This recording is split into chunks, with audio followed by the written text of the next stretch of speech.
Sekira 10.000 tahun yang lalu, ketika manusia mulai beralih dari mode berburu ke mode menetap, kambing adalah unit yang pertama kali lolos seleksi dari kitab alam untuk dipelihara. Mengapa?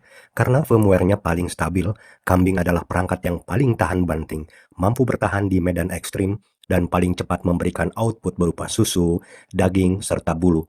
Inilah alasan mengapa dalam cara kerja wahyu, kambing selalu menjadi standar baku dalam setiap narasi besar para nabi. Karena dia adalah aset dasar yang membentuk fondasi ekonomi dan ketahanan pangan paling awal bagi manusia.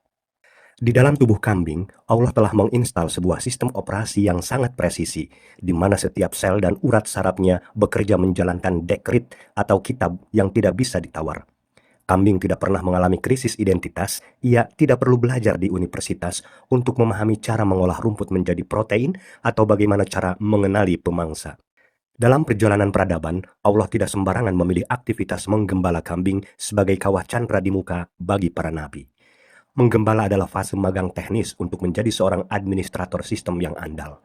Seorang penggembala dilatih untuk membaca data lapangan, mengelola ribuan unit yang memiliki kecenderungan tersesat jika keluar dari frekuensi kawanan, dan memastikan sebuah unit tersebut tetap berada dalam jalur standar operasional yang aman. Ini adalah simulasi manajemen manusia dalam skala kecil, di mana seorang pemimpin harus memiliki navigasi yang kuat agar unit-unit di bawahnya tidak mengalami kegagalan sistem akibat godaan predator atau gangguan ekosistem. Ketika unit manusia baru lahir ke dunia, protokol yang dijalankan adalah akikah, yang secara teknis berfungsi sebagai biaya aktivasi atau lisensi awal. Ada pertukaran energi yang terjadi, dan kambing menjadi salah satu alternatif bukti dari akikah. Puncaknya adalah protokol kurban, yang merupakan prosedur audit tahunan terhadap seluruh sistem peradaban. Di sini, setiap individu diuji untuk melakukan riset terhadap ego dan keterikatan pada aset materi. Wahyu bekerja sebagai instruksi untuk melakukan redistribusi protein dan energi secara massal agar tidak terjadi penumpukan data harta di satu titik saja. Dengan memotong unit terbaik, manusia dipaksa untuk membuktikan bahwa mereka lebih tunduk pada dekrit Sang Maha Ilmu daripada kepemilikan hardware duniawi. Jika kita melihat desain ekosistem secara teknis, kambing memiliki kemampuan dual input processing yang luar biasa.